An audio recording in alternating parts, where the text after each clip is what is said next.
வணக்கம். இது அக்ஷரம் அக்ஷயம். இன்னைக்கு பிரவீன் உத்ரா அதில் பாஷா விஞ்ஞான் பிரவேஷ் அதில் இருக்கக்கூடிய 1வது 2வது கேள்வி நம்ம ஏற்கனவே பார்த்துட்டோம். அதாவது 1வது 2வது கேள்வி ஒரே கேள்வி தான்.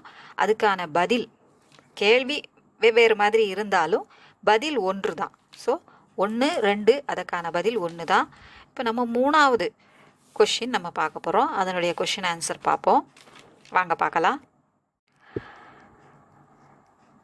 ज्ञान विज्ञान के अलग ज्ञान विज्ञान के विविध क्षेत्र भाषा विज्ञान को किस प्रकार प्रभावित करते हैं, विवेचन कीजिए. ज्ञान विज्ञान அதாவது ज्ञान அறிவு, விஞ்ஞான் அறிவியல், அறிவு மற்றும் அறிவு சார்ந்த விவித க்ஷேத்ர பல்வேறு விதமான துறைகள் பாஷா விஞ்ஞான் கோ இந்த மொழி அறிவியலை கிஸ் பிரகார் எவ்விதத்தில் பிரபாவித் கர்த்தே ஹேன் பாதிக்கிறது, தாக்கத்தை உண்டாக்குகிறது அப்படிங்கிறத பற்றி அனலைஸ் பண்ண சொல்லியிருக்காங்க, டிஸ்கஸ் பண்ண சொல்லியிருக்காங்க. விவேச்சன் கீஜியே ஆராய்ந்து சொல்லுங்கள். பாஷா விஞ்ஞான் கா க்ஷேத்ர பகுத் விஸ்திருத் ஹே. ஸோ அந்த மொழி அறிவியல் அப்படிங்கிற இந்த துறை பகுத்து விஸ்திருத் ஹே மிகவும் பரந்தது அப்படின்னு சொல்கிறாங்க. इसलिए वह ज्ञान विज्ञान के अनेक क्षेत्रों को प्रभावित करता है. ஸோ இது பாஷா விஞ்ஞான் அப்படிங்கிறது ஞான் விஞ்ஞானுக்கே அறிவு மற்றும் அறிவியல் சார்ந்த பல துறைகளை இது பாதிக்கிறது. மற்ற துறைகளும் இதை பாதிக்குது, இதுவும் அதை பாதிக்குது. भाषा विज्ञान से संबंध रखने वाले कुछ मुख्य शास्त्रों या विज्ञानों का अब विवेचन करेंगे.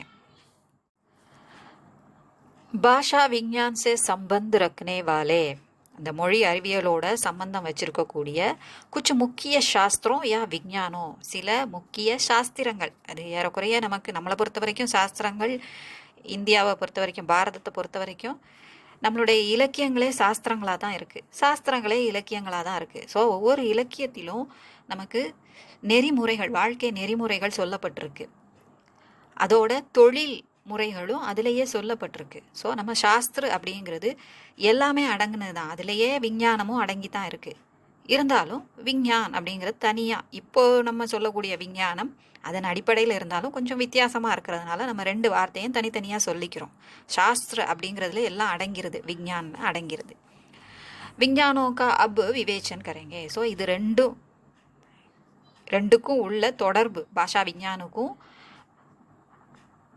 ஞான் அல்லது விஞ்ஞான், அந்த சாஸ்திர அப்படிங்கிறது இந்த ஞானுக்குள்ளே வந்துடும், அறிவு சார்ந்த அதோட வந்துடும் சாஸ்திர அப்படிங்கிறது. ஸோ அது ரெண்டுக்கும் உள்ள தொடர்பு. சில முக்கிய இதை மட்டும் நம்ம பார்ப்போம், எல்லாத்தையும் பார்க்க முடியாது அப்படிங்கிறதுனால முக்கியமான சிலதை மட்டும் பார்ப்போம் அப்படின்னு சொல்லியிருக்காங்க.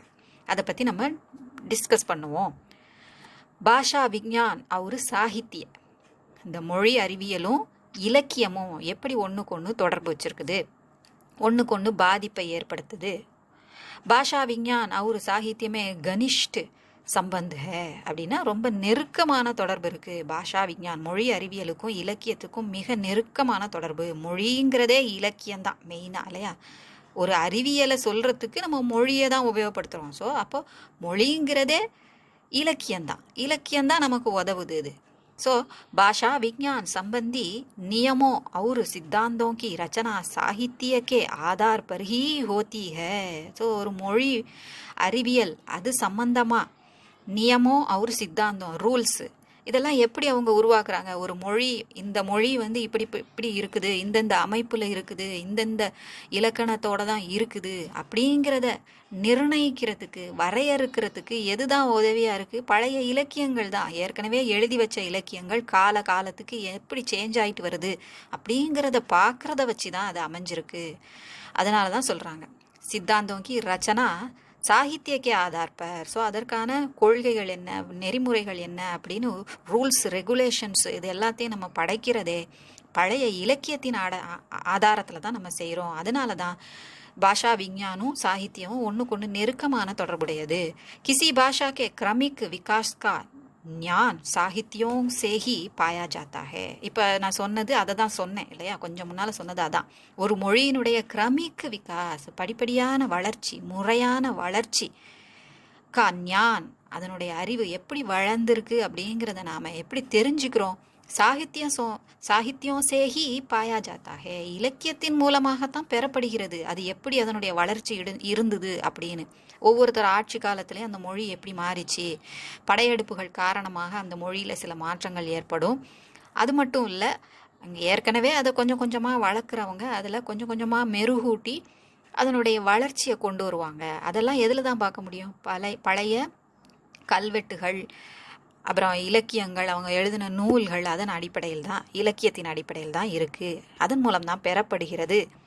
भाषा विज्ञान के द्वारा प्राचीन भाषा और साहित्य का अध्ययन करते समय आजकल प्रयोग में न होने वाले अनेक प्राचीन शब्दों का अर्थ मालूम होता है. ஸோ இப்போ நம்ம தமிழையே நம்ம உதாரணத்துக்கு எடுத்துக்கிட்டோம்னா எத்தனை வார்த்தைகள் நம்ம தமிழில் நம்ம சொல்கிறது இல்லை. முகில் அப்படிங்கிற வார்த்தை அவ்வளவா நம்ம உபயோகப்படுத்துறது இல்லை. இப்போ கூட ஓரளவு நம்ம கேள்விப்பட்டிருக்கோம். ஒரு உதாரணத்துக்கு சொன்னோன்னா எத்தனையோ தமிழ் வார்த்தைகள் நமக்கு தெரிஞ்சு இருந்தாலும் புழக்கத்தில் இல்லை.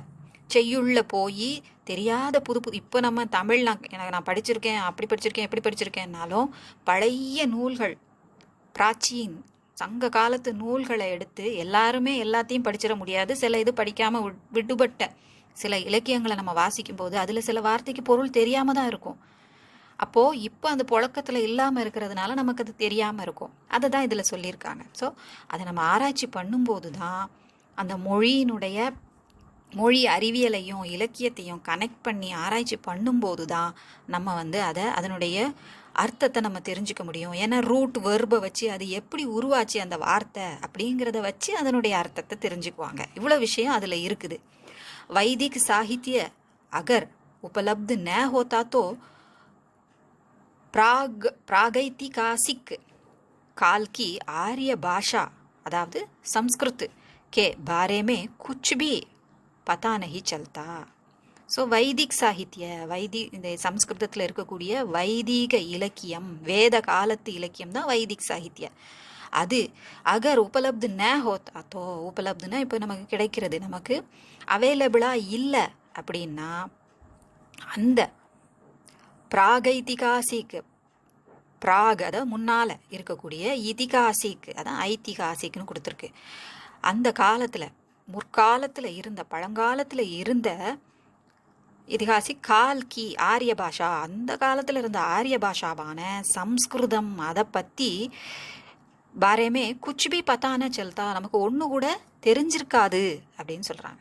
இஸ் பிரகார் சாகித்யக்கே பினா பாஷா விஞ்ஞான் கா com Chal he Nahi சக்தா. So பாஷா விஞ்ஞான் இல்லாமல் அந்த இலக்கியத்தை பற்றி நம்ம தெரிஞ்சுக்க முடியாது. அதே மாதிரி அந்த இலக்கியம் இல்லாமல் பாஷா விஞ்ஞானுக்கான ஆராய்ச்சியை செய்கிறது மிகவும் கடினம். ஸோ பாஷா விஞ்ஞான் என்ன செய்யுது? மொழியை ஆராய்ச்சி செய்யுது. அதுக்கு உதவியாக எது தான் இருக்குது? சாகித்யம் தான் இருக்குது. நம்ம ஆரம்பத்திலே சொன்ன மாதிரி அது இல்லாமல் கே பினா இன்றி பாஷா விஞ்ஞான் கா காம் சல் ஹீ நஹி சக்தான்ட்டாங்க. நடக்கவே முடியாது, அதனுடைய வேலையே நடக்காது. அடுத்தது பாஷா விஞ்ஞான் और வியாக்கரண், மொழி அறிவியலும் இலக்கணமும். இப்போ இது ரெண்டையும் சம்மந்தப்படுத்தி பார்க்குறாங்க. व्याकरण वह शास्त्र है जो किसी भाषा के स्वरूप को स्पष्ट करते हुए उसे शुद्ध रूप से बोलने, लिखने और समझने का ढंग सिखाता है. வியாக்கரண், இலக்கணம் அப்படின்னா என்னது?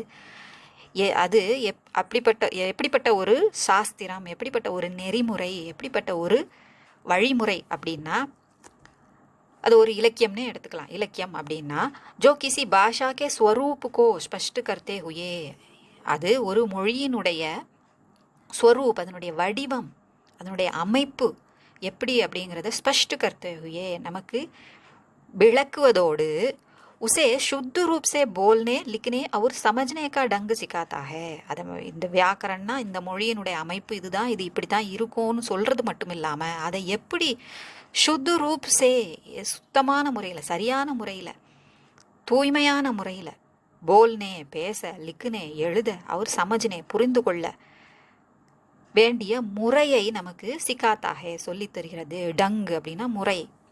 வியாக்கரண் यह बताता है कि किसी भाषा के वाक्य और शब्द का कौन सा रूप शुद्ध है और कौन सा रूप शुद्ध नहीं है. இந்த இடத்துல அசுத்துன்னு சொல்லலை, சுத்து நஹிஹன்னு தான் சொல்லியிருக்காங்க. ஸோ என்ன சொல்கிறாங்க, வியாக்கரன் அப்படிங்கிறது என்ன சொல்லுது, ஒரு மொழியினுடைய கிசி பாஷாக்கே வாக்கிய அவுரு சப்துக்கா கவுன்சா ரூப், ஒரு மொழியினுடைய சொல் மற்றும் வாக்கியம், அதனுடைய அதாவது வாக்கியன வாக்கியம் நமக்கு தெரியும், அதனுடைய சொற்றொடர், அது ஷப்து சொல், அதில் எந்த வடிவம் கவுன்சா ரூப், எந்த வடிவம் சரியானது, இலக்கண பிழை இல்லாதது, எந்த வடிவம் இலக்கண பிழை உள்ளது, சுத்து நஹிஹ அப்படிங்கிறத நமக்கு சொல்லக்கூடியது தான் இலக்கணம். पर व्याकरण के नियम उसके आधुनिक रूप तक ही सीमित रहते हैं. ஆனால் இலக்கணத்துடைய ரூல்ஸ் அப்படிங்கிறது இப்போ இருக்கக்கூடிய ஆதுனிக் ரூப், இப்போ இந்த மொழி எப்படி இருக்குது அப்படிங்கிறத பேஸ் பண்ணி தான் நம்ம இலக்கணம் இப்போ படிச்சுக்கிட்டு இருக்கோம். பழங்காலத்தில் அப்படி இருந்தது அப்படிங்கிறதெல்லாம் நம்ம இப்போ இலக்கணத்தில் படிக்கிறது இல்லை. தமிழ் இலக்கணம் படிக்கும்போது இப்போ நம்ம வழக்கத்தில் புழக்கத்தில் இலக்கியத்தில் உபயோகப்படுத்தப்படக்கூடிய தமிழுக்கான அல்லது ஹிந்திக்கான இலக்கணத்தை நம்ம பார்க்குறோம், அவ்வளவுதான். அதனுடைய ரூல்ஸை நம்ம பார்க்குறோம், அதனுடைய வடிவத்தை பார்க்குறோம். அதோட லிமிட்டேஷன் இருக்குது அப்படின்னு சொல்கிறாங்க. அந்த எல்லைக்கு உட்பட்டு தான் இருக்குது, सीमित रहते हैं ना, உட்பட்டு இருக்குது. उदाहरण के लिए आज का हिंदी व्याकरण कहेगा कि, உதாரணத்துக்கு आज का हिंदी व्याकरण, இந்த இப்போ இருக்கக்கூடிய ஹிந்தி இலக்கண வல்லுநர்கள் கஹேகா சொல்லுவார்கள், என்ன சொல்லுவார்கள், கி தட் கரியே அசுத்த பிரயோக் ஹே கீஜியே சுத்த பிரயோக் ஹே. கரியே அப்படிங்கிற வார்த்தை, கரோ கரியே அப்படிங்கிறது, கரோங்கிறது கரெக்டு, பட் அதிலிருந்து மரியாதைக்கு சொல்லும்போது ப்ளூரலுக்கு சொல்லும்போது கரியே சொல்லக்கூடாது, அது அசுத் அப்படின்னு இப்போ உள்ள இலக்கண வல்லுநர்கள் சொல்லுவார்கள். கீஜியேங்கிறது சுத்தமானது, கரியேன்னு சொன்னால் அசுத்து அப்படின்னு சொல்லுவாங்க. ஆனால் பர் भाषा विज्ञान बताता है कि 100 साल पहले करिए का प्रयोग अशुद्ध नहीं था. ஆனால் 100 வருஷத்துக்கு முன்னால் பாஷா விஞ்ஞான் என்ன சொல்லுது, இந்த மொழி அறிவியல் என்ன சொல்லும், ஆராய்ச்சி பண்ணி பார்க்கும்போது 100 வருஷத்துக்கு முன்னாடி கரியேங்கிற பிரயோகம் இருந்தது, அதனால அப்போ அது அசுத்து கிடையாது, புழக்கத்தில் தான் இருந்திருக்கு அப்படின்னு சொல்கிறாங்க.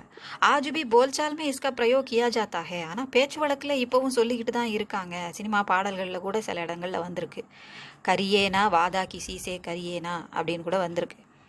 இஸ் பிரகார் देखते हैं कि भाषा विज्ञान किसी भाषा के व्याकरण का इतिहास बताता है. ஸோ இவ்வாறு நம்ம என்ன பார்க்குறோம், மொழி அறிவியல் அப்படிங்கிறது ஒரு மொழியினுடைய இலக்கணத்தினுடைய இதிகாசத்தை சொல்லுது, வரலாற்றையே சொல்லுது. வியாக்கரன் அப்படிங்கிறது இப்போ இந்த நேரத்தில் என்ன இலக்கணம் நம்ம மொழியில் உபயோகப்படுத்துகிறோமோ அதை பற்றி சொல்லுது. ஆனால் பாஷா விஞ்ஞான் அப்படிங்கிறது அந்த இலக்கணத்துக்கோடைய ஹிஸ்ட்ரியையே அது சொல்லிடுது, எப்படி இருந்து அது எந்த நிலைமைக்கு இப்போ வந்திருக்குங்கிறதையே சொல்லிடுது. संक्षेप में व्याकरण क्या का उत्तर देता है तो भाषा विज्ञान क्यों का उत्तर देता है. சுருக்கமாக சொல்ல போனால், சங்ஷேப்மே சுருக்கமாக சொன்னால், வியாக்கரன் அப்படிங்கிறது கியா கா உத்தர் தேத்தா ஹே என்ன அப்படிங்கிறதுக்கான பதிலை தருது. தோ பாஷா விஞ்ஞான் மொழி அறிவியல் என்ன தருது, क्यों ஏன் அப்படிங்கிறதுக்கான பதிலை தருது. इसलिए कहा जाता है कि भाषा विज्ञान व्याकरण का व्याकरण है. எனவே பாஷா விஞ்ஞான என்ன சொல்கிறோம், மொழி அறிவியலை என்ன சொல்கிறோம், இலக்கணத்திற்கும் இலக்கணம், நல்லவனுக்கு நல்லவன் கெட்டவனுக்கு கெட்டவன் சொன்ன மாதிரி இலக்கணத்துக்கே இலக்கணம் அப்படின்னு சொல்லி பாஷா விஞ்ஞான சொல்கிறாங்க. அடுத்ததா பாஷா விஞ்ஞான் और மனோவிஞ்ஞான், மொழி அறிவியலும் மனோ தத்துவமும் அப்படி சொல்கிறாங்க. பாஷா விசாரோं और भावों की अभिव्यक्ति है. ஒரு மொழி அப்படிங்கிறது எண்ணங்கள் மற்றும் உணர்வுகளின் வெளிப்பாடு, அபிவியக்தின வெளிப்பாடு. जब यह अभिव्यक्ति व्यवहार में आती है, அப்போ அந்த மொழி அப்படிங்கிற அந்த வெளிப்பாடை व्यवहार में आती है புழக்கத்துக்கு நம்ம கொண்டு வரும்போது, तब बोलने वाले के मानसिक और शारीरिक गुणों के अनुरूप अभिव्यक्ति में भेद हो जाता है. அப்போ பேசுகிறவங்களோட மானசிக் மன சம்பந்தப்பட்ட மற்றும் உடல் சம்பந்தப்பட்ட குணங்கள் காரணமாக, சாரீரிக் உடல் சார்ந்த, மனம் மற்றும் உடல் சார்ந்த குணோங்கா குணங்களின் காரணமாக के अनुरूप அதற்கு ஏற்றார் போல் அபிவியக்தியுமே பேத் ஹோ ஜாத்தா ஹை. அதாவது சிலருக்கு அதாவது துவனி பரிவர்த்தன் அர்த்த பரிவர்த்தன் அப்படின்னு சில காரணங்கள், மொழியை பாதிக்கக்கூடிய காரணங்கள், மொழியில் ஒரு வார்த்தையில் மாற்றம் ஏற்படுறதுக்கு காரணம் துவனி பரிவர்த்தன் அர்த்த பரிவர்த்தன் அப்படின்னு சொல்லி 2 காரணிகள் இருக்குது. அதில் ஒன்றா இந்த துவனி பரிவர்த்தனை சொல்லும்போது இந்த விஷயத்தை தான் சொல்லுவாங்க. மனசு, உடல் அமைப்பு. காது சரியாக கேட்கல அப்படின்னா அவங்களால சில வார்த்தைகளை சரியாக கேட்காம தவறாக உச்சரிக்கிறது. அப்படி இருக்கிறதுனால அந்த வார்த்தைகள் புழக்கத்தில் மாறி மாறி அதை கேட்டு அப்படியே மாறி மாறி வர்றது துவனி பரிவர்த்தன்கிற கேட்டகரியில் வரும். ஸோ அதையும் இதில் சொல்லியிருக்காங்க. மனிதனுடைய மனது மற்றும் உடல் சார்ந்த பிரச்சனைகள் காரணமாக அதனுடைய குணங்களுக்கு ஏற்றாற் போல் அதனுடைய அபிவியக்தி வெளிப்பாட்டிலும் பேது ஹோ ஜாத்தா ஹை, வேற்றுமைகள் இருக்குது, வேறுபாடுகள் இருக்கின்றன. உதாரணத்துக்கு ஒரு வார்த்தையை கொடுத்துருக்காங்க. ரேல்காடி ஷப்து லீஜியே. உதாரணத்துக்கு ரேல்காடி அப்படிங்கிற ரயில் வண்டி அப்படின்னு நம்ம சொல்கிறோம் தமிழில். சப்து அந்த சொல்லை எடுத்துக்கோங்க. இஸ்மே ரேல் கா அர்த்த ஹோத்தா ஹை பற்றி. இதில் ரேல்காடின்னு நம்ம சொன்னாலும் ரேல் அப்படிங்கிறது என்ன அர்த்தத்தை கொடுக்குது? பற்றி, அதாவது தண்டவாளத்தில் போகிற வண்டி, காடி, அதனால் ரேல் காடி அப்படின்னு நம்ம சொல்கிறோம். பட்ரி பர் சல்தி காடிக்கோ ரேல்காடி கேத்தே. தண்டவாளத்தில் செல்லக்கூடிய வண்டியை ரேல்காடின்னு சொன்னார்கள். ஆஜ்கல் ட்ரெயின் சப்துக்கே பதிலே ட்ரெயின் அப்படிங்கிறது தான் அந்த வண்டியுடைய நேம் இல்லையா? ஆனால் அதுக்கு பதிலாக நம்ம அதாவது தண்டவாளத்தில் செல்லக்கூடிய வண்டி அப்படிங்கிறதுல அந்த வண்டியை கட் பண்ணிட்டு வெறுமனை தண்டவாளம் அப்படிங்கிறதுக்கான வார்த்தையான ரயில் அதை ரேல்னு நம்ம ஹிந்தியில் சொல்கிறது, அதையே நம்ம உபயோகப்படுத்திக்கிட்டு என்ன சொல்லிடுறோம்? இங்கிலீஷில் ட்ரெயின் அப்படின்னு சொல்லிடுறோம். ட்ரெயின் அப்படின்னு சொல்கிறதுக்கு பதில் என்ன சொல்லிடுறோம்? ரேல் அப்படின்னு சொல்லிடுறோம். எகு மனோவிஞ்ஞானிக் பார்த்துக, ஒரு மனிதனுடைய மனோதத்துவத்தின் பாதிப்பு அப்படின்னு சொல்கிறாங்க. அது சார்ந்த விஷயம். ஏன்னா அவன் ரேல்காடின்னு கேட்டுக்கிட்டே இருந்தவன் சுருக்கமாக சொல்லும்போது ரேல்னு சொல்கிறதா அவனுக்கு சரியாக இருக்கும். திடீர்னு அவனால் ட்ரெயின் அப்படின்னு சொல்ல முடியல. அதனால என்ன செஞ்சிடறான்? சுருக்கமாக சொல்கிறேன்னு ரேல் அப்படின்னு சொல்லிடுறான். इस प्रकार भाषा के प्रयोग में मनोविज्ञान का प्रभाव बहुत ज़्यादा रहता है. இவ்வாறு ஒரு மொழியினுடைய புழக்கத்தில் பிரயோகத்தில் மனோவிஞ்ஞான் கா பிரபாவ், நம்மளுடைய மனோதத்துவங்கள், மனம் சார்ந்த விஷயங்கள் பாதிப்பு பகுத் ஜியாதா ஹோத்தா ஹை, மிகவும் அதிகமாக இருக்கிறது.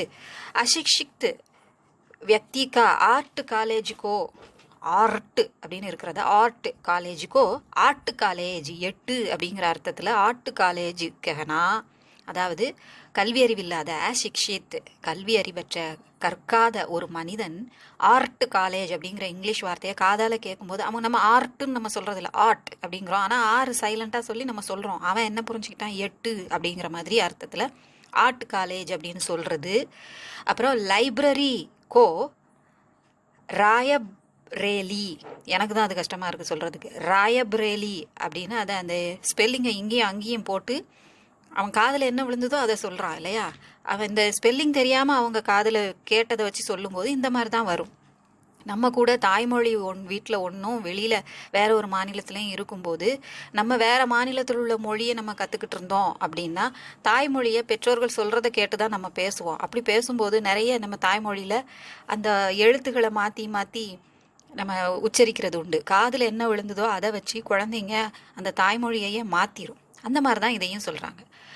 भाषा में ध्वनि विकार और अर्थ विकार होने का मूल कारण मनोवैज्ञानिक ही है. நான் ஆரம்பத்திலே சொன்ன மாதிரி துவனி விகார், துவனி பரிவர்த்தன், விகார்னா மாற்றம், விகாரமாக இருக்குன்னா ஏற்கனவே இருக்கிறதுலேருந்து கொஞ்சம் மாறி இருக்குது, வித்தியாசமாக இருக்குது. ஸோ பரிவர்த்தன் மாற்றம், அது துவனின்னா ஒலியில் ஏற்படக்கூடிய மாற்றம். அர்த்த விகார், முதல்ல ஒரு அர்த்தமாக இருந்தது வேற ஒரு அர்த்தத்துக்கு மாறுது, அர்த்த பரிவர்த்தன். அதற்கான மூல காரணமே மனோவிஞ்ஞான் தான், மனோதத்துவம் தான் அப்படின்னு சொல்கிறாங்க.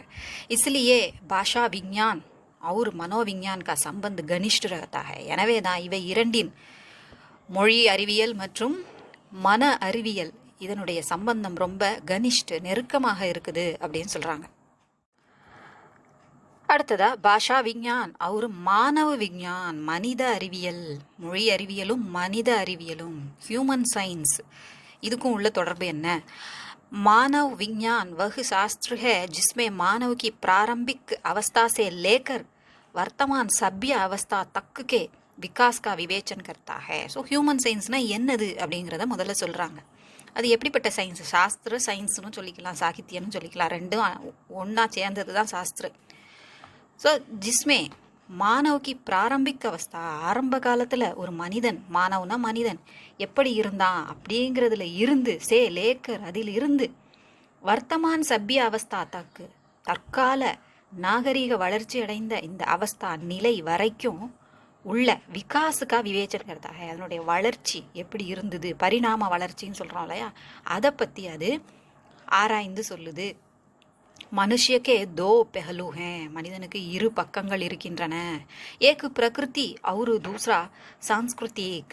ஒன்று இயற்கை, நேச்சர் சம்பந்தமாக உள்ள ஒரு பகுதி, இன்னொன்று அவனுடைய கலாச்சாரம், கலாச்சாரம் சார்ந்த மனிதனுடைய குணம், இயற்கை சார்ந்த மனிதனுடைய குணம்.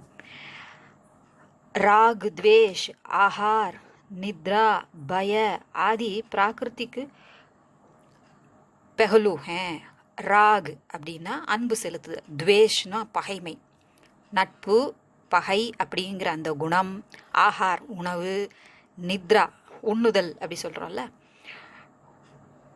உணவு உட்கொள்ளுதல், ஆகாரம் எடுத்துக்கொள்ளுதல், நித்ரா உறக்கம், பயம் அதாவது அச்சம், ஆதி பிராகிருதிக்கு பெகலு ஹே, இது இயற்கையாகவே அவனுக்கு இருக்கக்கூடிய குணம்.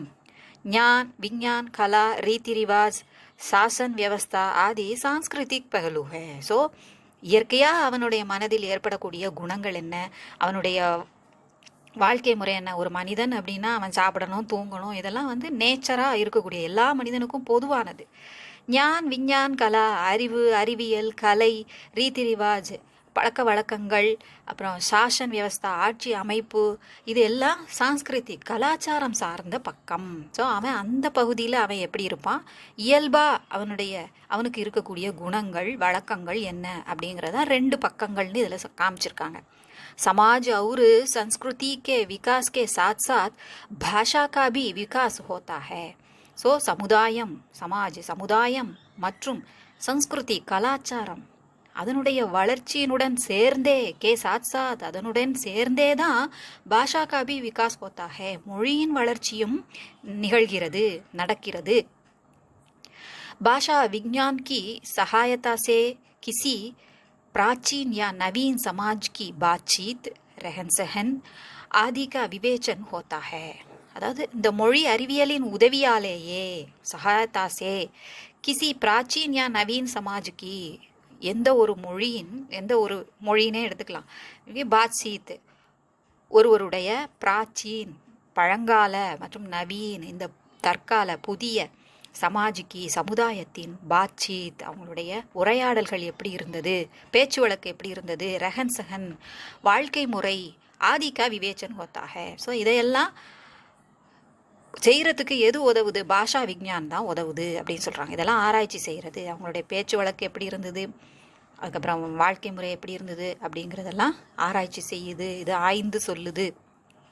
अंग्रेज समाज के सार्वजनिक जीवन में ऊंच नीच का भेद नहीं देखा जाता.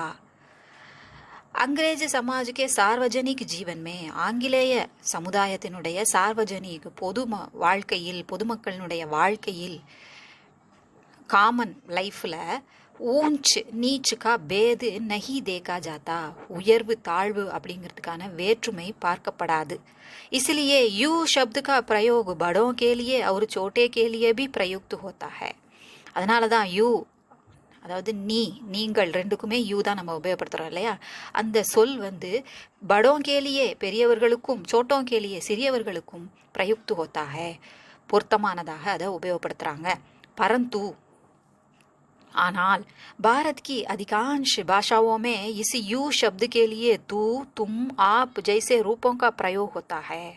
ஆனால் பாரதத்தின் அதிகாंश பாஷாவுமே, பெருமளவு அதிகபட்ச மொழிகளில், அதிக எண்ணிக்கையில் இருக்கக்கூடிய மொழிகளில் இஸ் யூ ஷப்து கேலியே, இந்த யூ அப்படிங்கிற அந்த சொல்லுக்காக எப்படி 3 விதமான மொழிகள், தூ, நீ, தும், நீர். அதாவது நீ, நீங்களுக்கு இடையில நீர் அப்படின்னு ஒன்று இருக்குது. வாரும் உட்காரும் அப்படின்னு சொல்கிறாங்க. அது மரியாதை குறைவாகவும் இருக்காது, மரியாதை அதிகமாக கொடுக்குறதாகவும் இருக்காது. நம்ம வேலைக்காரங்க வயதானவங்க இருந்தால் இங்கே வாரும் அப்படின்னு முதலாளி கூப்பிடுவார், ஒரு உதாரணத்துக்கு.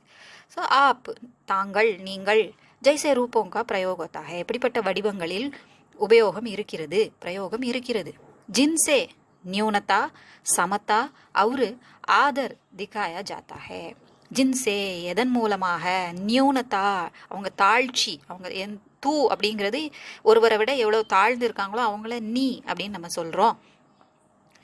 சமத்தா நமக்கு சமமாக உள்ளவங்கள தும்னு சொல்கிறோம். அல்லது அந்த நீச்சிலேயே இருக்கக்கூடிய, இப்போ உதாரணத்துக்கு நான் சொன்ன மாதிரி வயதானவங்களாக இருந்தால் அவங்கள ரொம்ப தாழ்வாகவும் சொல்ல முடியாதுங்கிறதுக்காக அந்த இடத்துலையும் தும்மு உபயோகப்படுத்துவாங்க. அடுத்தது சமத்தா, அதுக்கப்புறம் ஆதர், ஆப்புங்கிறது மரியாதைக்காக சொல்கிறது. ஆதர்னா மரியாதை, திக்காயா ஜாத்தாக. ஸோ அந்த ஒரு வார்த்தைக்கு 3 விதமாக, எதெல்லாம் நியூனதா, சமத்தா, ஆதர் அப்படிங்கிறதுக்கு யூங்கிற வார்த்தையே 3 பிரிவாக இருக்குது அப்படிங்கிறத சொல்கிறாங்க.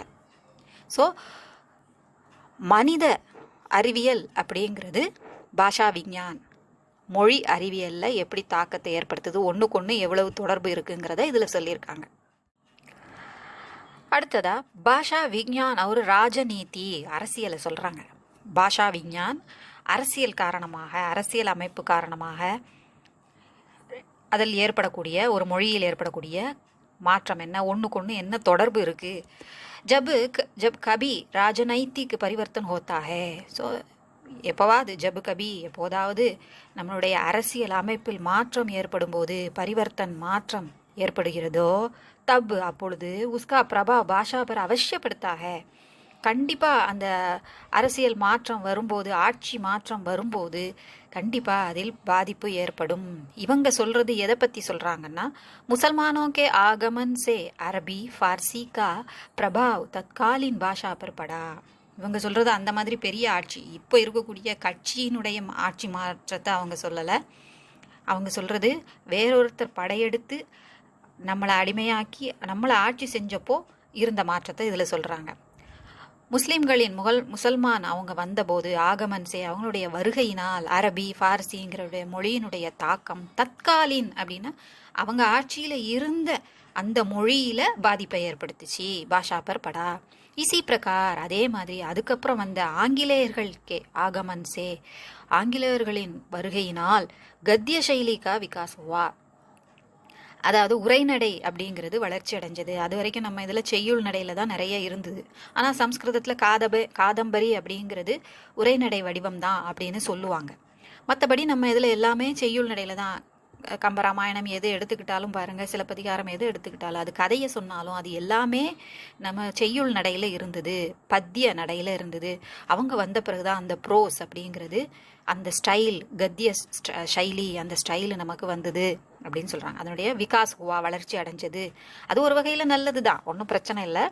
ஏன்னா நமக்கு அது ரொம்ப உபயோகமாக இருக்குது. இப்போது அவரு அங்கிரேசி சப்தோங்கா பிரயோகம் ஹோனே லகா, ஆங்கில சொற்களை நம்ம உபயோகப்படுத்த ஆரம்பிச்சிட்டோம் அப்படின்னு சொல்கிறாங்க. அடுத்தது பாஷா விஞ்ஞான் ஒரு பூகோல் இல்லையா, மொழி அறிவியலும் பூகோளமும், அதாவது புவியியல், ஜியாகிரஃபி, அதுக்கும் என்ன தொடர்பு இருக்குது? கண்டிப்பாக இருக்குது. கிசி தேஷ் கி भौगोलिक स्थिति और जलवायु का प्रभाव वहाँ की भाषा पर अवश्य पड़ता है. இதை நீங்கள் பார்க்கும்போது உங்களுக்கு கொஞ்சம் ஆச்சரியமாகவே இருக்கும். நமக்கு தெரிஞ்சது தான், பட் நம்ம அதை கவனிச்சிருக்க மாட்டோம். கிசி தேஷ் கி भौगोलिक स्थिति और जलवायु का प्रभाव, ஒரு தேசத்தினுடைய பௌகோலிக் ஸ்திதி, அந்த பூகோள அமைப்பு, ஜியாகிரபிக்கல் ஸ்டேட் எப்படி இருக்குது, அப்புறம் ஜல்வாயு, அதனுடைய அட்மாஸ்பியர் எப்படி இருக்குது அப்படிங்கிறது, அதனுடைய பாதிப்பு கா பிரபாவ் வஹாங்கி பாஷா பர் அவசியப்படுத்தாக, அங்கே இருக்கக்கூடிய மொழியில் கண்டிப்பாக பாதிப்பை ஏற்படுத்தும் அப்படின்னு சொல்கிறாங்க. அங்கிரேசி லோக் த கா உச்சாரண் நஹி கர் பாத்தே. இங்கிலீஷ்காரங்களால் த அப்படின்னு சொல்கிறது அவங்களுக்கு கஷ்டமாக இருக்கும். உச்சாரண் நஹி கர் பாத்தே. வே தமிழ் கோ தமிழ் கத்தே ஹேன் இல்லையா. இப்போ கூட யாராவது பீட்டர் விடுறாங்க அப்படின்னா அவங்கள கிண்டல் பண்ணுவோம், அவன் பெரிய தமிழ் அவன் அப்படின்னு. இல்லையா? ஸோ அதுதான் அவங்க சொல்கிறாங்க. ஸோ இங்கிலீஷ்காரங்களால் த அப்படிங்கிற வார்த்தையை கரெக்டாக உச்சரிக்க முடியாது, சரியான முறையில் உச்சரிக்க முடியாது அப்படின்னு சொல்கிறாங்க. ஏன்னா அவங்களுடைய அவங்க வளர்ந்த நாடு அப்படி, அவங்களுக்கு அந்த மாதிரியான மொழி வழக்கு இருக்குது, அதெல்லாம் சொல்கிறாங்க. தமிழ் कहते हैं, ஸோ தமிழ் அப்படி சொல்கிறாங்க. चीनी लोगों की ध्वनियाँ अधिकांश नासिका से உச்சரித்து हैं.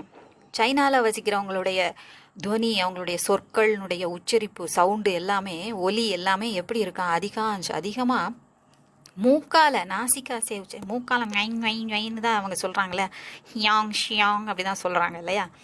அரபு और फारसी वाले कुछ विशेष ध्वनियों का प्रयोग करते हैं. அவங்களும் அப்படி தான், அரபியர்களும் ஃபார்சி மக்களும் வித்தியாசமான சில ஒலிகளை உபயோகப்படுத்துகிறாங்க.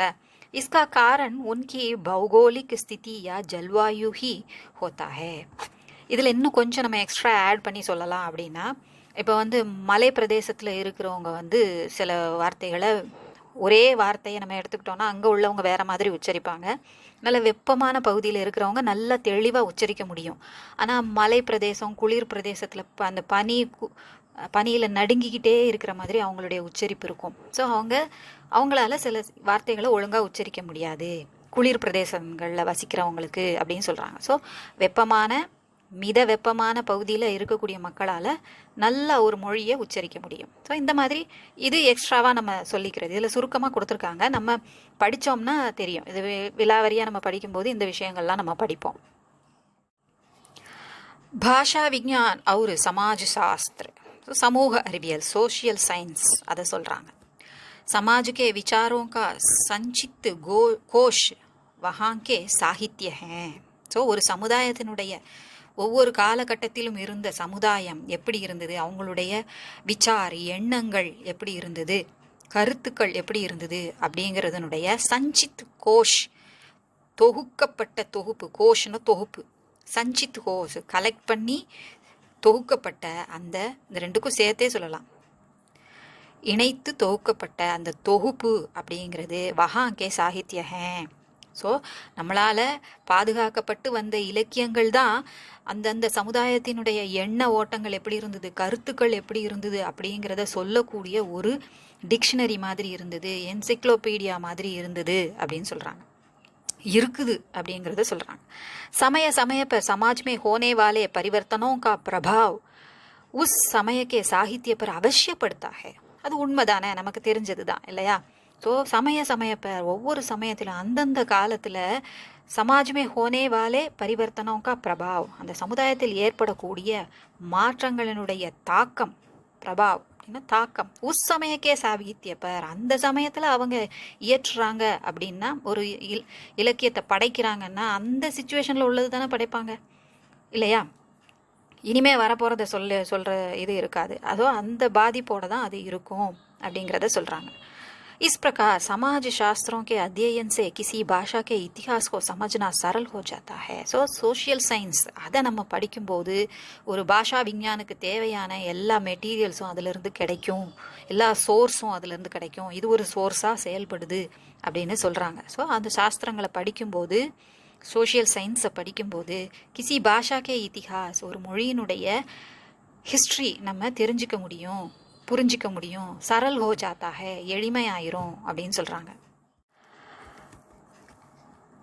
ஒரு முடிவுரையாக என்ன சொல்கிறாங்க, கன்க்ளூஷனா, இன்கே அலாவா, இதை தவிர பாஷா விஞ்ஞானுடைய தொடர்பு எதோடலாம் இருக்குது, பிரகிருதி விஞ்ஞான், இயற்கை அறிவியல், புராதத்துவ விஞ்ஞான், அந்த பண்டைய தொல்பொருள் ஆராய்ச்சி இருக்குல்ல, அந்த தொல்பொருள் அறிவியல், லிபி விஞ்ஞான், எழுத்து அறிவியல், நிருத்தத்துவ விஞ்ஞான், நாட்டிய கலை, ஆடல் கலை, ஆதி சாஸ்திரம் और விஞ்ஞானோं से संबंध रहता है, போன்ற சாஸ்திரங்கள் மற்றும் அறிவியல்கள் உடன் சம்பந்தம் வைத்திருக்கிறது. நம்ம பார்த்தது ஒரு 7 தான் பார்த்துருக்கோம், அதான் சொல்கிறாங்க.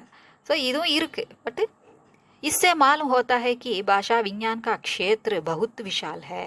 இது மூலமாக நமக்கு என்ன தெரியுது, மொழி அறிவியலினுடைய க்ஷேத்ரு, துறை மிக பரந்தது அப்படிங்கிறது நமக்கு தெரியுது. நம்ம அவ்வளவும் சொல்ல முடியல, முக்கியமான சிலதை மட்டும் சொல்லியிருக்கோம். இது போகவும் இதிலோடலாம் இந்த விஞ்ஞானோடலாம் தொடர்பு இருக்குது, இந்த சயின்ஸோடலாம் தொடர்பு இருக்குது அப்படின்னு சொல்கிறாங்க. அவர் உஸ்கா சம்பந்த அநேக சாஸ்திரம் அவர் விஞ்ஞானம் சே சம்பந்தே, அதனுடைய இந்த பாஷா விஞ்ஞானினுடைய சம்பந்தம் பல சாஸ்திரங்களோடும் அறிவியலோடும் இருக்குது அப்படிங்கிறது நம்ம தெரிய வருது அப்படின்னு சொல்லி முடிக்கிறாங்க. அது நல்லா புரிஞ்சிருக்கும்னு நினைக்கிறேன், உங்களுக்கு யூஸ்ஃபுல்லாக இருந்திருக்கும்னு நினைக்கிறேன். இப்போ இதில் சொன்ன விஷயங்களை வச்சு நீங்கள் எதில் படித்தாலும் சரி, எந்த புத்தகத்தில் படித்தாலும் சரி, நீங்கள் இந்த சொன்ன விஷயங்களை மனசில் வச்சுக்கிட்டு படிச்சிங்கன்னா கண்டிப்பாக புரியும். பிடிச்சிருந்தா லைக் பண்ணுங்கள், ஷேர் பண்ணுங்கள், சப்ஸ்கிரைப் பண்ணுங்கள். நன்றி, வணக்கம், தன்யவாத்.